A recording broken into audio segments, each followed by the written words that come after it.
Aujourd'hui dans Consomag, l'étiquetage des produits de bricolage. L'air intérieur des habitations est souvent plus pollué que l'extérieur. Les meubles, les peintures, les parquets, les colles et les vernis sont une source importante de pollution. En effet, ils dégagent ce que l'on appelle des composés organiques volatiles.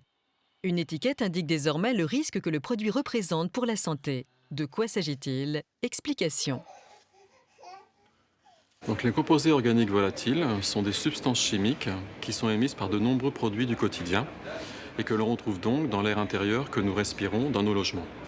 Donc, parmi ces produits, on trouve notamment des produits de construction, de décoration, tels que les peintures, les sols, les stratifiés, les moquettes, etc. et tous les produits qu'on utilise pour la pose, comme les colles, les adhésifs. Depuis le 1er janvier 2012, les produits de construction et de décoration font l'objet d'une étiquette simple et lisible pour informer le consommateur sur le niveau d'émission en substances dangereuses du produit qu'il achète. Les produits qui dégagent le moins de substances polluantes sont notés A+, et les produits qui dégagent le plus de ces substances sont notés C. Ce nouvel affichage permet de donner des explications sur la composition des produits. On retrouve ici sur un produit un industriel qui a communiqué à sa manière sur le sujet. C'est intéressant parce que l'information est disponible. En revanche, pour le consommateur, c'est pas forcément simple de s'y retrouver parce que chacun va le faire de façon différente. À l'inverse, maintenant qu'on a ce nouvel affichage, vous voyez que ici on retrouve cette étiquette et qu'on va parler du même sujet de la même façon au consommateur, donc c'est beaucoup plus simple à comprendre.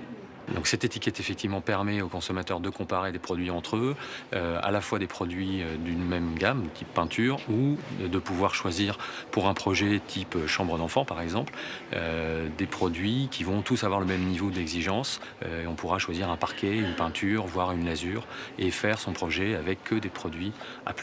Pour en savoir plus sur l'impact des produits de bricolage et de décoration sur la santé, Consomag a rencontré un médecin spécialiste de ces questions.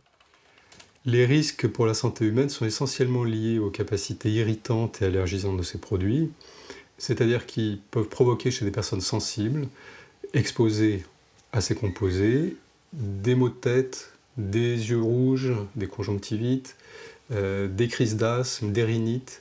Quand on refait la chambre d'une personne sensible, il est important de choisir les produits qui ont le plus faible potentiel émissif, c'est-à-dire ceux qui ont la meilleure note environnementale possible.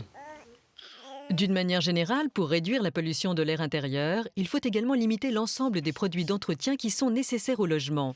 Essayez de ne pas en avoir en grand nombre et les stocker dans un endroit bien aéré. Les systèmes de combustion comme les chaudières ou les systèmes pour la production d'eau chaude doivent être bien entretenus afin d'éviter les émissions nocives dans la maison.